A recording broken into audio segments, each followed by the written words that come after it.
श्रीराम समर्थ. संतांना कसे ओळखावे? धान्यामध्ये काही खडे असे असतात की धान्यापासून ते वेगळे निवडता येत नाहीत. तांदळात पांढरे खडे असतात, ते निवडू गेले तरी निवडले जात नाहीत. त्याप्रमाणे साधू लोक हे आपल्यात असतात. त्यांना पाहू गेले तर ते आपल्यासारखे संसारात वावरत असलेले दिसतात, पण खरे पाहता ते आपल्यापेक्षा वेगळे असतात. पुस्तकातून साधूची लक्षणे पुष्कळ दिलेली असतात, पण त्याप्रमाणे आपण पाहू गेलो तर साधू ओळखता येईलच असे नाही.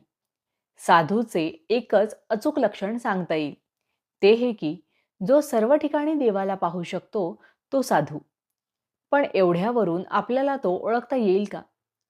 नाही. तर जेव्हा आपण साधू व्हावे तेव्हाच आपल्याला साधूला ओळखता येईल. जगात आपण कुणाचीच निंदा करू नये.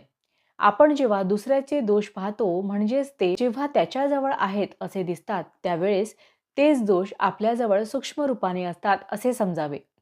आणि आपण लगेच देवाला शरण जाऊन हे माझे दुर्गुण काढून टाक म्हणून त्याची करुणा भाकावी. आपण जेव्हा जगात न्याय उरला नाही असे म्हणतो, त्यावेळेस आपल्याजवळ तो दोष आहे असे समजावे. म्हणून आपण कुणाचे दोष पाहू नये. आपण आपल्या स्वतःला आधी सुधारावे. चित्तशुद्धी केल्याशिवाय आपल्या मनात सर्व ठिकाणी भगवत भाव उत्पन्न होणार नाही. म्हणून जेव्हा जेव्हा आपल्याला दुसऱ्याचे दोष दिसतात, तेव्हा आपले चित्त अशुद्ध आहे असे समजून आपण परमात्म्याची करुणा भाकून त्याला शरण जावे आणि माझे चित्त शुद्ध कर अशी त्याला विनंती करावी. असे केले म्हणजे आपले चित्त शुद्ध होत जाते आणि मग भगवंताची प्राप्ती व्हायला वेळ लागत नाही. जे मिश्रण आहे ते पचायला कठीण असते. उदाहरणार्थ भाजणी. मिश्रण नसलेले एकच शुद्ध अन्न पचायला सोपे असते. हे जसे खरे त्याचप्रमाणे आपले अंतःकरण अगदी शुद्ध असावे, म्हणजे ते सर्वांमध्ये लवकर मिसळते. पण आपल्या अंतःकरणामध्ये स्वार्थाचे मिश्रण असल्यामुळे ते सर्वांमध्ये समरस होऊ शकत नाही. शुद्ध अंतःकरणाच्या माणसाचे चालणे हळू आणि बोलणे मृदू असते. तो सर्वांना प्रिय होतो.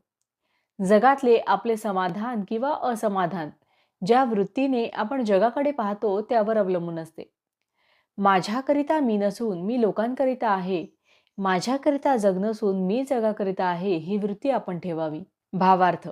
सर्व चराचर भगवत रूप जो पाहतो तो साधू.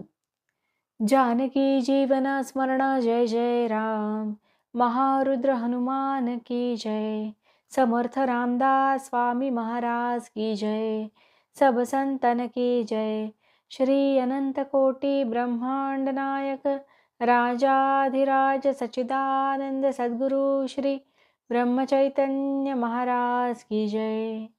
जय जय रघुवीर समर्थ.